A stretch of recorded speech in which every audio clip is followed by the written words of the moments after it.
beginning to think about tourism with a responsible management. So, tourism sustainability allows us to understand that tourism as such is no longer a matter for the elite, benefiting only a few, but which involves all of us who are linked to this area.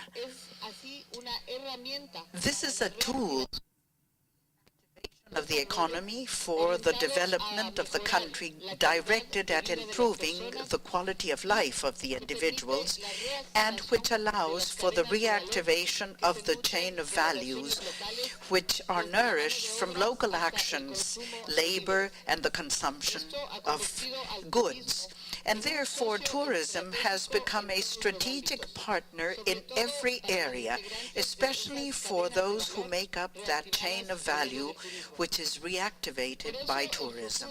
Therefore, the future, 2030, is in sustainable tourism, because this complies with an essential function, which is to seek peace, to seek that the cultures may share this new vision of sustainability for the future, which involves not only taking care of the environment, but of taking care of the historical and cultural wealth of the peoples, and to seek good living for human beings. And as the ancient cultures of the Americas have always said.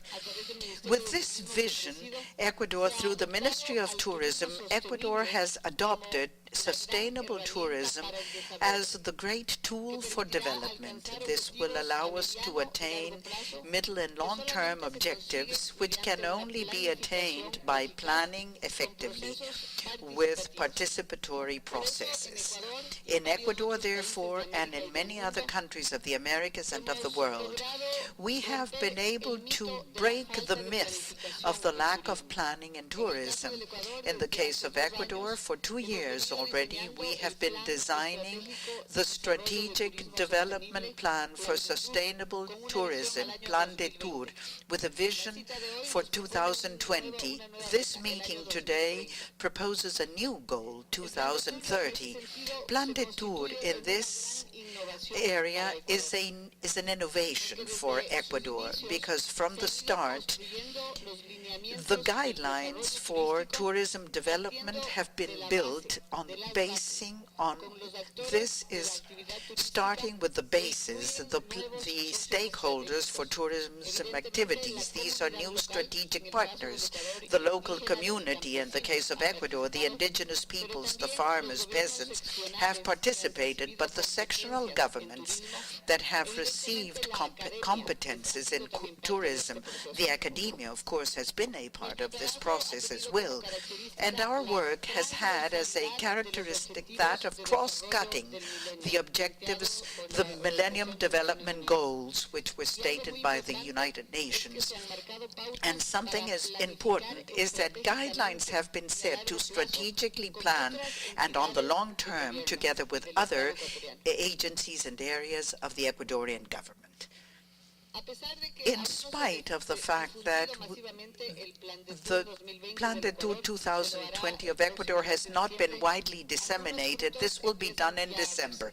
But we see some results already. The greatest achievement in the area of tourism in Ecuador has been the trust that the national government of President Rafael Correa has placed on the sector.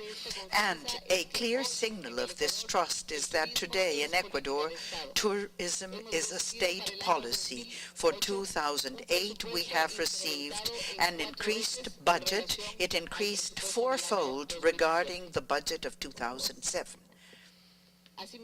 And likewise, the national government now really looks at sustainable tourism as a tool to attain the objectives desired for the sustainable development of Ecuador. Amongst these, the most important, to reduce poverty in our country by equitably distributing the benefits generated by tourism. The topic of this important panel brings forth new challenges for the future. Tourism must look at new demands and new problems that we see currently in the world, and it must work in that endeavor. When we see the difficulties of climate change and the disasters, and tourism must be prepared to meet these challenges.